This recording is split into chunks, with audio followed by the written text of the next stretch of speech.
Hola, ¿qué tal? Bienvenidos, bienvenidas a un episodio más de Interview, este espacio de entrevista, opiniones, conversaciones con esta perspectiva femenina. Yo soy Niri Andrade, ya saben que me pueden seguir en redes sociales.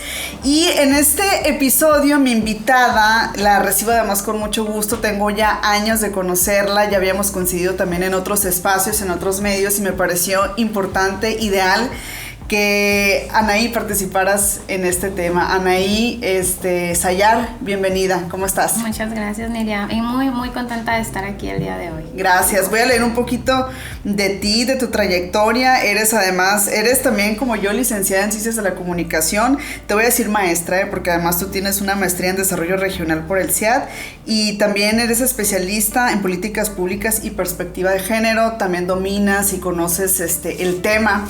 Y para el tema de hoy, pues qué importante contar con una persona con tu perfil para hablar de algo que decíamos antes de entrar a grabar. Hemos vivido muchas mujeres y no sabemos que otras mujeres lo han vivido también. Y me refiero al techo de cristal. Yo hice un sondeíto y pregunté, oye, ¿sabes qué es el techo de cristal?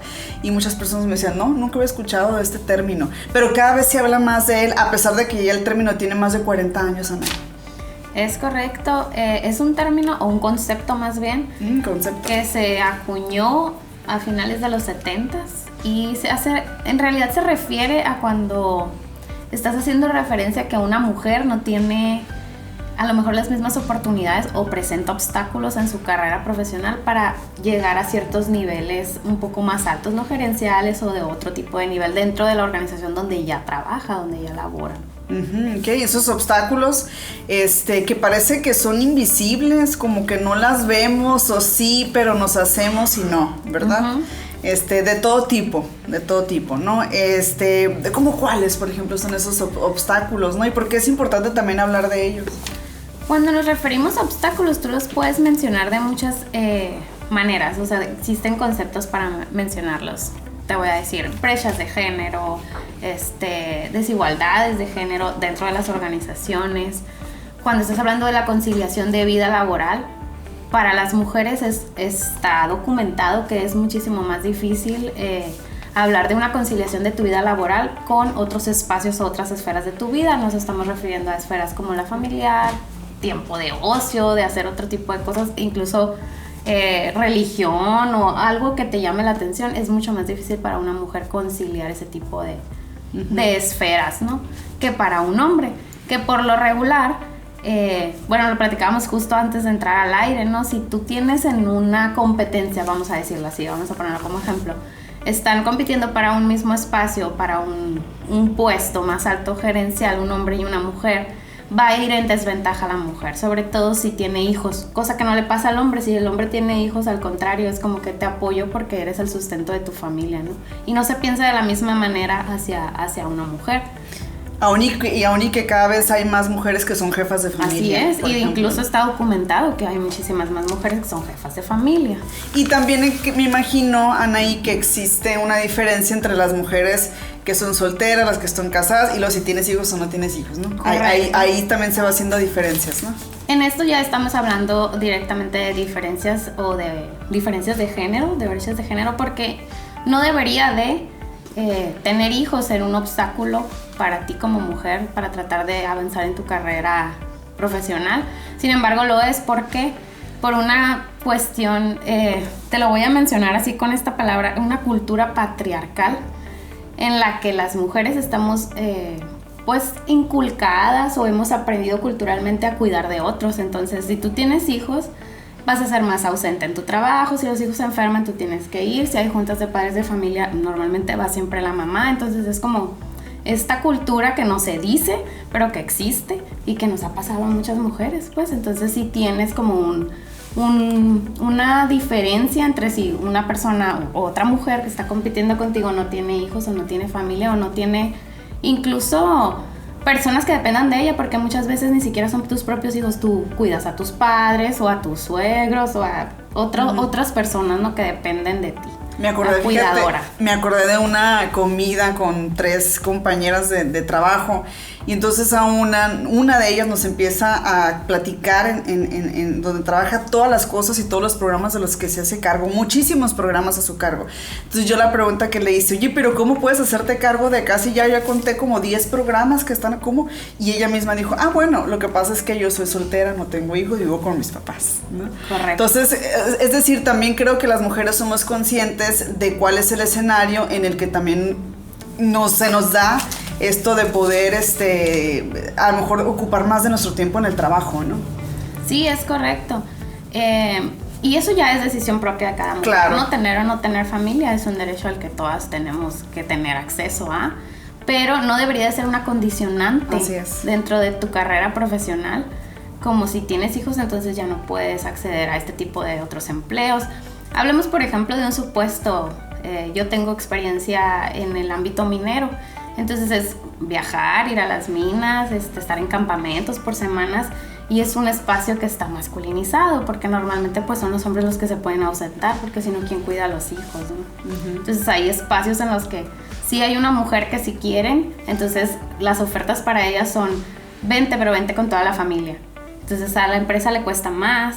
Esos tipos de cosas te dejan en desventaja en comparación de otra figura que vendría siendo pues un compañero hombre, ¿no? Que sería para ellos en términos económicos más rentable, ¿no? Claro, ¿no? Y me imagino lo difícil que fue para las primeras mujeres que incursionaron en la minería toparse con espacios en donde además todo estaba diseñado solamente para hombres, ¿no? Y curiosamente hay muchos ejercicios que se han hecho como a manera de examinar qué es lo que pasó con estas mujeres que accedieron a esos espacios. Y por ejemplo, conductoras de yucles, menos accidentes, muchas más horas laboradas, tenían mejor productividad. Era una cosa curiosa que en realidad, ya que se les dio espacio, se dieron cuenta que era positivo más que negativo, ¿no? Ay, mira qué interesante está eso, ¿no? Sí. Entonces, eso es importante, y qué bueno que se haga la tarea de hacer estos comparativos y estos análisis, ¿no?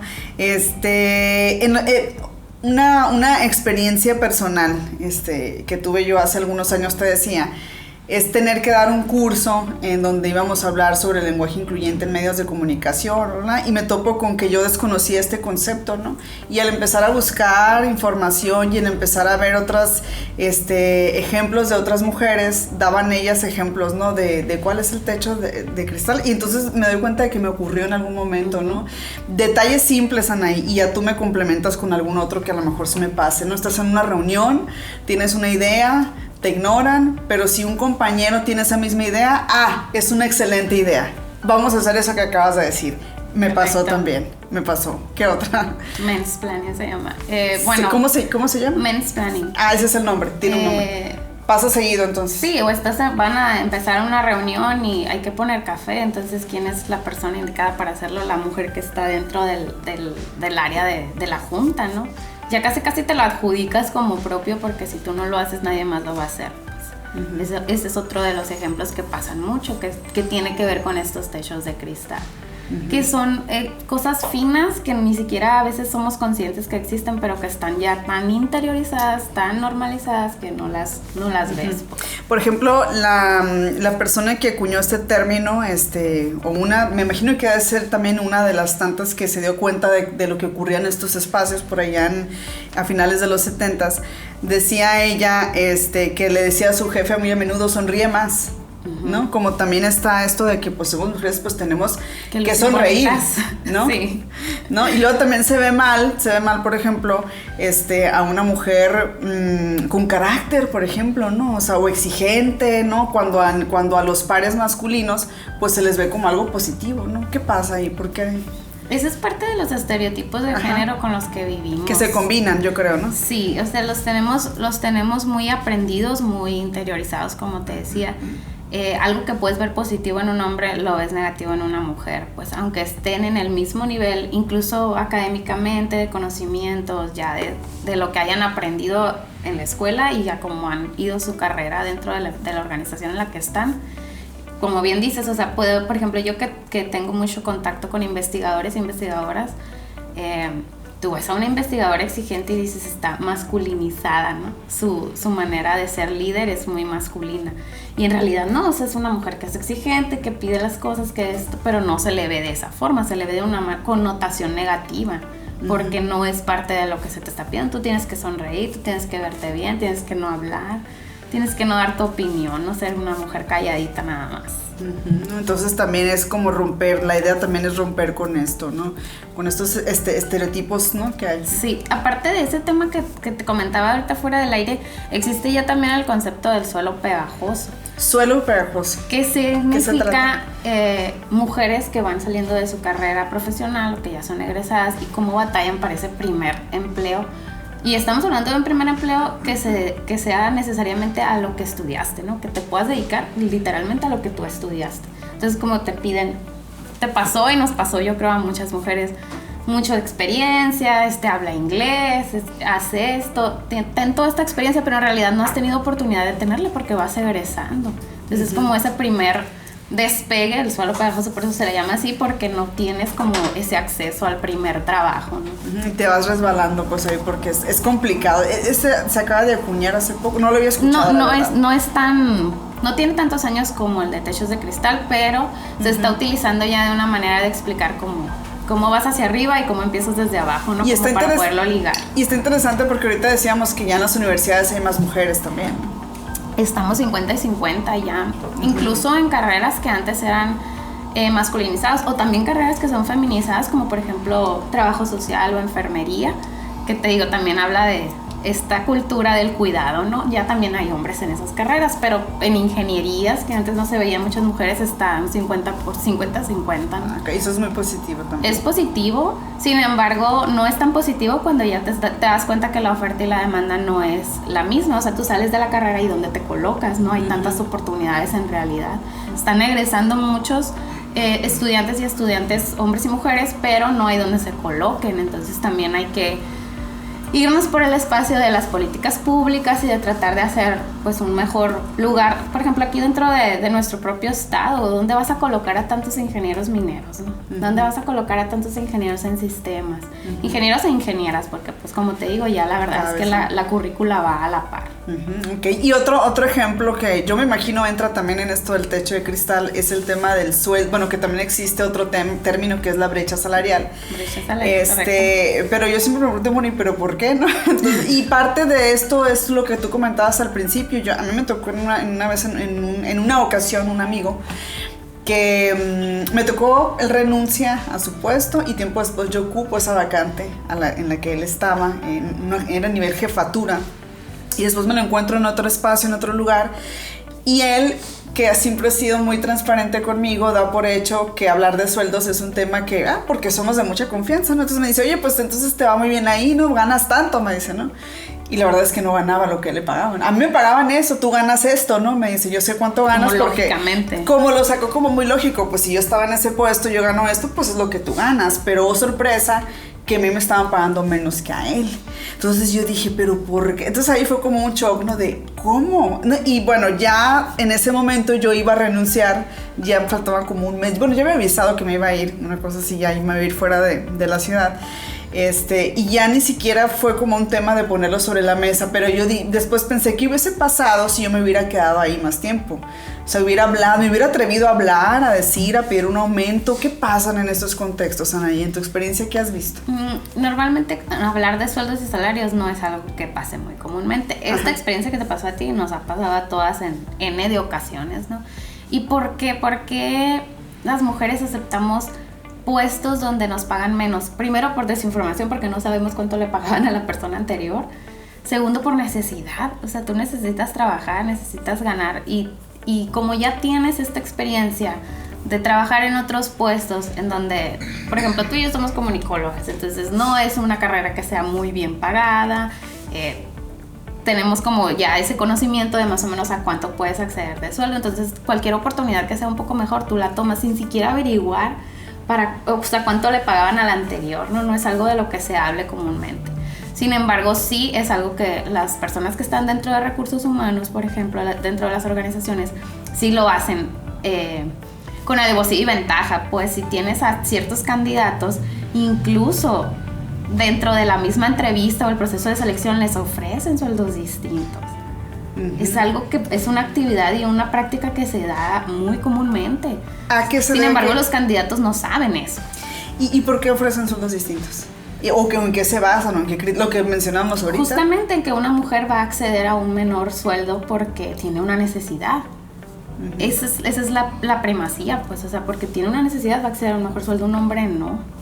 Va a pedir más y si me quieres va a seguir exigiendo más. Y le van a ir dando, ¿no? Mientras una mujer por lo regular pues tiene la necesidad, probablemente tiene hijos o tiene alguien a su cuidado que necesita mantener, pues, ¿no? Entonces es lo que hay, es lo que tomo. Oye, me acordé ahorita de otro ejemplo que me pasó en mi primer empleo, cuando me iban a contratar por primera vez como reportera. Quien se iba de ese puesto, yo entraba, coincidimos una semana, ¿no? En lo que tú entras y en lo que esta persona se va. Y esta persona, pues también era hombre, me dice, oye, cuando vayas, sí pregunta cuánto te van a pagar. A mí me pagaban tal, fíjate, no me acordaba, esto es maravilloso, lo acabo de recordar. A mí me pagaban tanto, pregunta cuánto te van a pagar para que no te paguen menos que eso. Pues qué buena onda de su parte. No, y aparte que muy pocos te dicen eso, ¿no? Correcto, es lo que te digo, no es un tema que se trate cuando sueldos y salarios, y normalmente si es un hombre el que se va, no es algo que te va a comentar. No, fíjate, muy buen aliado, yo creo, ¿no? Correcto, en este caso, ¿no? Le vamos a decir aliado, ¿no? Y en la carrera esta de a lo mejor aplicar para puestos gerenciales o para ir subiendo dentro de las instituciones, empresas, Anaí, la mujer tiene que demostrar más también. Eso también forma parte del techo de cristal, o sea, tener más méritos, esforzarse más, trabajar más dentro de las empresas, instituciones. Y principalmente quererlo, porque es una práctica común que las mujeres dicen, no, ni siquiera me interesa tratar de acceder a ese puesto porque lo veo como algo que no va a ocurrir, ¿no? Precisamente por lo que dices, tengo que demostrar más, a lo mejor tener ciertos cursos extras, capacitarme de esta forma, tener, no sé, un récord perfecto en horarios, en todo ese tipo de cosas, como que sí, tiene que ser un récord perfecto para siquiera poder ser o acceder a ser candidata a cierto puesto, ¿no? Pero yo creo que lo principal vendría siendo eso, querer hacerlo, porque sí conozco en mi experiencia muchas mujeres que ni siquiera lo quieren intentar, precisamente porque ya lo tienen, ya saben que no va a pasar, pues, o se sienten como que esto no les va a ocurrir, no se les va a dar esa oportunidad. ¿Siguen los hombres tejiéndose estas redes en donde los puestos de mando son para ellos y siempre se van a priorizar ellos? Así como ellos decirlo, mismos, no los sé si hombres sea lo lo correcto. siguen, no, los hombres lo siguen tejiendo, sí, pero más que los hombres viene siendo la sociedad, o sea, vivimos en una sociedad patriarcal androcentrista. Y esto quiere decir que los hombres ni siquiera se dan cuenta de los beneficios o de los privilegios que tienen porque pues los tienen, entonces no se dan cuenta cuando no los tienen. Y no es que sea una lucha de hombres contra mujeres, no, al contrario, lo que las mujeres queremos es igualdad, sencillamente tener los mismos accesos a las oportunidades y poder en realidad tener el mismo piso, ¿no? donde pararnos, pero sí, los puestos altos, los puestos gerenciales, los puestos que están dentro de las organizaciones normalmente son para los hombres. Okay, no. Cuando se empezó a hablar de las cuotas de género, cuando se empezó más bien no cuotas, paridad de género, la paridad de género, cuando se empezó a hablar, se cuestionaba mucho. Yo creo que cada vez por fortuna es menos. Y me parece que ha habido una evolución en ese tema, ¿no? En general en nuestro país, Anaí, pero yo sí recuerdo que escuchaba mucho la frase, es que tienen que demostrar que son capaces, y mi pregunta siempre fue, bueno, ¿y cuándo ustedes lo han demostrado? Porque en realidad siempre siento que ha sido como más fácil de que ya eres hombre y ya lo tienes, ¿no? Ya tienes la Naciste mitad. con el privilegio de ser con el hombre. privilegio de tenerlo, ¿no? Entonces, ¿por qué tenemos que demostrar las mujeres y ustedes nunca lo hicieron, ¿no? Entonces, ahí también, ¿qué opinión te merece esto también? Pues es que el mundo es de hombres, es un mundo de hombres en el que juntos hemos tenido que desaprender ciertas cosas que culturalmente hemos aprendido y que se nos han, pues, prácticamente metido en el ADN, ¿no? Entonces, las generaciones de hoy son muy distintas a las generaciones que a lo mejor de nuestros padres y nuestros abuelos venían viendo, Y para ellos era algo común acceder a un trabajo, trabajar de por vida, asalariadamente, jubilarse y pensionarse. Ahora hay otros tipos de empleo, o sea, formas de emprendedurismo, todo lo que es digital, como este mismo programa en el que estamos en este momento. Y ese tipo de cosas como que abren otros espacios, ¿no? Uh-huh. A los hombres y a las mujeres. Y por siempre ha sido, los hombres nacen con el privilegio de ser hombres, entonces ya traen las de ganar. Uno tiene que tratar de alcanzarlos. Y no vamos en la misma carrera, pues ya vienes con esta desventaja de ser mujer y de tener que merecer y tener que demostrar para poder. Okay, ¿no? ¿Qué tan difícil sería que, porque dices techo de cristal es un concepto, que todo este concepto fuera más visible y que en un futuro se pudiera hacer algo, no sé si legislar, no sé si estoy así como viendo, así como muy en grande, ¿no? Pero qué tan complicado sería, porque como decías ahorita, son situaciones muy finas, pues, ¿no? Uh-huh. Entonces uno las observa, bueno, es que siempre he sido yo muy observadora de eso, y es que mira, es que porque cuando yo menciono en un lugar que cierta situación se da por un tema de género, se me vienen encima, ¿no? Uh-huh. Entonces siento que es muy complicado cuando son situaciones muy finas, ¿no? Yo siempre digo, no luches con quien no va a cambiar su manera de pensar, pues tienes que elegir tus luchas. Tus batallas. Por supuesto que siempre es bueno poner sobre la mesa el género. Y una vez que te pones los lentes de género, ya no puedes dejar de ver las cosas así. O sea, donde te pares, tú vas a notar con tus lentes de género, esto está pasando por esta razón, pero tú ya tienes ese conocimiento, pues. Entonces está bien ir como platicándolo con la gente, irlo poniendo sobre la mesa, porque así es como se va a reeducando o desaprendiendo ciertas otras culturas, como, bueno, podemos hablar de muchos temas, incluso cosas de hostigamiento y acoso que antes eran comunes y normales, y ahorita sí ya dices, oye, espérate, esto no puede, estos chistes no se hacen en público, este tipo de cosas, ¿no? Tejer fino a lo que estábamos hablando. Yo creo que es buena idea, no es malo hablar del tema, aunque te miren feo, siempre se empieza por alguna parte. Y lo que hablabas de legislar, cuando hablamos de techos de cristal, siempre estamos tratando de ponerlo sobre la mesa porque es un concepto que existe, es algo que nos pasa regularmente y que mientras más se vaya conociendo, se va a poder ir desnormalizando. O sea, ya este tipo de prácticas pues no deberían de ocurrir. Se engloba muchas cosas, o sea, económicas, lo que hablamos de brechas de género, lo que estamos hablando ahorita de hostigamiento, o sea, son cosas muy finas que hay que legislar, a lo mejor por separado, pero que cuando ya las metes dentro de una organización te das cuenta que forman un conjunto de todo, y esto es lo que hace el concepto del techo de cristal. El techo de cristal, ¿no? Que, insisto, se tiene que conocer también más, ¿no? Y cuando las mujeres lo vayamos conociendo, pues no sé si sea bueno por un lado y malo por la otra. Malo porque lo vivimos, ¿no? Y bueno que lo puedan identificar, ¿no? Lo que hablamos, bueno, que lo hemos platicado en tu programa de radio, por ejemplo, visibilizar. Cuando no lo dices, es invisible. Cuando no lo mencionas, no existe. Pues hay que visibilizar los temas para que puedan existir. Ok, entonces este término a mí me apasiona muchísimo, porque cuando empecé a darme cuenta de lo vivido, yo dije, wow, qué increíble, ¿no? Seguramente otras mujeres también se van a identificar. Anaí, ¿qué recomendaciones le darías a las mujeres toda vez que puedan identificar o visibilizar estas situaciones que engloban el concepto de techo de cristal? Pues principalmente yo creo que sería, si es un problema dentro de su propia organización, hablarlo con recursos humanos, con la área legal o jurídica, con lo que tenga que mencionarse, ¿no? Te voy a dar un ejemplo muy sencillo. Cuando yo estaba estudiando el diplomado de violencias de género, cuando yo metí mis papeles para ser candidata, a ser electa para este diplomado, me dijeron, no puedes porque estás estudiando un doctorado. Y yo dije, pero ¿en qué parte de la convocatoria dice que si estás estudiando un doctorado no puedes, no? Es que ya estás muy ocupada, además eres mamá.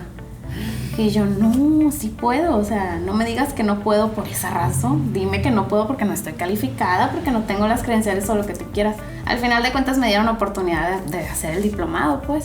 Pero ya era tan normalizado que si yo no hubiera levantado la voz, O sea, no entro pues, pero yo dije, ¿por qué no? Dame una razón de por qué no, y si esa razón no es suficiente, dame la oportunidad. Y te voy a demostrar que sí puedo. Y no me imagino que eso le hubiesen dicho a un hombre, correcto, papá, padre de familia y estudiando doctorado, no se lo hubieran dicho, ¿no? Correcto, es este tipo de cosas finas que te digo que si uno las identifica hay que levantar la voz, porque si no van a seguir ocurriendo, no te pasaron a ti, no pasa nada, pero el que viene también detrás de ti. O sea, hay que también tratar de limpiarles el espacio a los que vienen detrás, pues. Lo que uno gana ahorita no lo gana nada más para uno, sino para todas las mujeres que vienen detrás de uno. Y ahorita mencionabas algo bien importante también, decías, es que hay que saber elegir nuestras batallas, ¿no? Si sabemos que hay una persona o varias personas en una organización con las que no podríamos tener este tipo de conversaciones, hay que dejarlo, ¿no? ¿Cómo podemos identificar a esas personas con las que sí podríamos tener este tipo de conversaciones? Van a tener ciertos aspectos de aliados, como lo mencionabas hace rato con este compañero que te dio un comentario sin siquiera tú pedírselo. O sea, dices, ok, este tipo de personas son personas que a lo mejor ni siquiera son conscientes de que hacen las cosas, pero las hacen con esa intención de todos ayudar. Parejos. Ajá. Y bueno, en lo negativo sería, bueno, que no son personas agresivas o que puedan ser personas que te van a hacer alguna ofensa o faltarte al respeto de alguna forma. Cuando tú te encuentres en esa situación, simplemente aléjate o dale tiempo, ¿no? Después podrán tener algún tipo de debate, pero si no hay esa apertura, en algún momento te los vas a volver a topar y vas a seguir siendo la misma exitosa de siempre. Eso sí, ¿no? Oye, y en todas partes, ¿no? Existe, ¿no? En todas partes, ¿no? Porque generalmente eso ocurre, ¿no? Que luego te dicen, es que qué exagerada, es que no es cierto, no tiene nada que ver, no tiene nada que ver con que seas hombre, seas mujer, ya vas otra vez, ¿no? O sea, que son comentarios. Eres hombre, ¿cómo te puedes dar cuenta de eso? Ajá, exactamente, ¿no? Entonces sí, es importante pues identificar, ¿no? A estas personas dentro de una organización. ¿A quién beneficia, a quiénes benefician o por qué es positivo derribar el techo de cristal? Beneficios como tal, hay muchísimos, ¿no? O sea, podemos empezar por decir que las mujeres van a tener estas mismas oportunidades, que no se van a sentir derrotadas antes de empezar la batalla por siquiera acceder a este puesto, porque van a saber que van a tener esta oportunidad. También nos podemos fijar mucho en la parte que tiene que ver con los cuidados. O sea, cuando la empresa te está diciendo que va a hacer las cosas correctamente, te está ofreciendo lo que te comentaba ahorita de las minas, ¿no? Bueno, llévate a tu familia, o te ofrezco esto, para que veas que en realidad sí me está interesando tu persona, tu puesto, tu perfil, tu capacidad, tu conocimiento. O sea, en realidad sí quiero, y si tú hablas y levantas la voz y dices, necesito esto para poderme mover o para poder en realidad acceder a este puesto, y las personas dentro de la organización lo hacen, eso es un beneficio. Ok, ¿no? Entonces definitivamente hay que derribar ese techo de cristal, lograr conocer más, identificarlo. ¿Tú cuándo conociste o cuándo fue la primera vez que te topaste con este término o que dijiste, me pasó? Yo creo que fue cuando comencé a ser consciente de que existía el concepto. Me pasaban experiencias y yo sentía, ¿pero por qué? ¿Por qué no puedo? ¿Por qué me dicen que no? ¿Por qué esto? En mi experiencia laboral. Pero cuando entré a la maestría y empecé a estudiar, yo entré con un tema de género y de trabajo, de laboral. Entonces ahí fue cuando la primera vez que lo vi, el concepto, dije, esto es, o sea, me ha pasado N de veces y conozco muchas mujeres a las que les ha pasado y creo que se merece ser estudiado y se merece darlo a conocer. Darlo a conocer más, que más mujeres también se logren identificar. Habrá seguramente otros espacios donde sea más conocido que otros, pero yo creo que si pudiéramos hacer una conversación entre muchas mujeres de diferentes edades, diferentes a lo mejor ocupaciones o niveles socioeconómicos, coincidiríamos en que hemos vivido una experiencia, no sé si al menos una, pero ¿no? Te vas a dar cuenta que has vivido demasiadas experiencias a lo largo de toda tu vida, ¿no? Y yo creo que las primeras experiencias, Anaí, y lo hablo de manera muy personal, no sé si tú lo hayas vivido, pues te viven en casa también. Yo una vez, en una ocasión, de hecho en el primer episodio de interview, yo comentaba que las primeras ocasiones en las que yo notaba que a mí me asignaban una tarea y mi hermano no, yo me enojaba, ¿no? Yo decía, a ver, aquí como que hay algo, ¿no? Que no me cuadra, o me ponían a hacer algo más que a él, por ejemplo, detallitos de ese tipo. Yo creo que también en esto tiene mucho que ver y ayudaría a la familia también, a la educación en casa, ¿no? Sí, es correcto, y también tiene que ver mucho con el nivel educativo de los mismos padres, ¿no? O del mismo núcleo familiar. Si ellos tienen ese conocimiento, van a tratar de que no ocurra. Por ejemplo, yo en casa, ahorita que hablas de manera personal, yo no tengo hermanos hombres, tengo hermanas mujeres, sin embargo tengo hijo e hija, entonces trato de que mis tareas sean asignadas por lo menos en un rol de, no roles de estereotipo de género, sino que somos un equipo y todos usamos todo, todos trabajamos igual, de la misma manera. Más equilibrado, pues, más equitativo, ¿no? Muy bien. Bueno, Anaí, pues la verdad es que es un tema muy interesante. Me parece que si se logra con este episodio llegar a más mujeres y que más mujeres tengan la posibilidad de identificar y visibilizar estas situaciones, será para mí un logro, porque sí me gustaría que más personas, que más mujeres supieran. Yo en algún momento no sabía qué era. Entonces decía, ¿qué es eso que no sé qué es? Y después, curiosamente, me pasa, ¿no? Entonces yo te agradezco muchísimo esta conversación, que hayas aceptado grabar este episodio para hablar sobre este tema. No sé si quisieras tú cerrar con algo en específico. Yo creo que sí. Primero que nada, gracias a ti, ¿no? Por invitarme, por poner sobre la mesa el tema, por interesarte en hacer este tipo de entrevistas en las que se pueden hablar de cosas que no se hablan por lo regular. Y ¿qué es lo que me gustaría agregar? Que si existe en realidad este interés por otras mujeres por conocer el término, bueno, se puedan acercar a ti, se puedan acercar a mí, podamos platicarlo, podamos seguirlo poniendo sobre la mesa y tratar de hacer equipo para generar un poco más de políticas públicas, que es de donde se puede en realidad impulsar un cambio legislativo que pueda obligar de manera legal ya a las organizaciones a hacer cierto tipo de otras acciones, ¿no? Más o menos hacia allá va orientado el tratar de hacer equipo.